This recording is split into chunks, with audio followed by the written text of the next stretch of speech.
ओडिशा समग्र विश्व ताहार संस्कृति परंपरा को नहीं परिचित। प्रत्येक घरे सबु मासरे किछि ना किछि पूजा उपासना चाली रही थाए।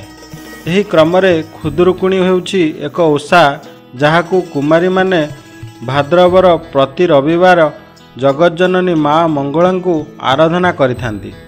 एही ओषा व्रतरे ना कि केवल पूजा आराधना करा जाए, यह मध्य सामाजिक स्तर रे एक गुरुत्व बहन करे।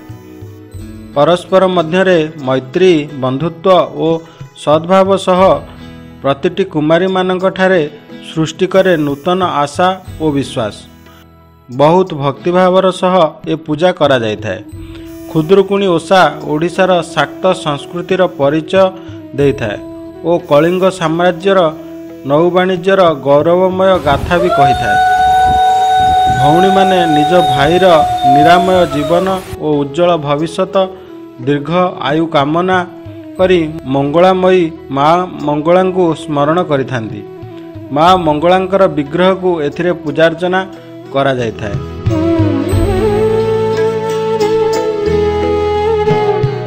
प्रत्युषरु कुमारी झियो माने संग होई नदी को स्नान पाई जाइथांती। सेठारे स्नान आदि नित्यकर्म सारी बालुका स्थापन करी निज भाई मानकर मंगल कामना करी आराधना करिथांती। परिवार भितरे संपर्कर डोरी बांधिबार पर्व हेउछि खुदुरुकुणी। भाद्रव मासर प्रति रविवार रे खुदुरुकुणी ओषा और व्रत पालन करा जाए। माँ मंगलांकर विग्रह स्थापन करी विभिन्न पुष्प और नानादि अलंकार रे सुसज्जित करा जाय थाए। खुदुरुकुणी पूजारे ठाकुराणी को खुद भजा लिया उखुड़ा कंटियाली काकुड़ी आदि भोग भावरे अर्पण करिथांती। तेबे खुद भजा ठाकुराणींकर सबुठु प्रिय बोली मने करा जाय थाए और ताहाकू खुद रंकुणी बा खुद पई बाई बोली श्रद्धारे कुहा जाय थाए, जहा पई ताहार नाम खुदुरुकुणी होइछि। झियो माने गाधोई पाधोई कन्यर चंपा मालती मंदार कई आदि फूल तोली माटीरे बा बालीरे छोट छोट देउल तोली ताकू फूलरे सजाई थांती और सेथिरे ठाकुराणी को अधिष्ठित कराई पूजा करिथांती।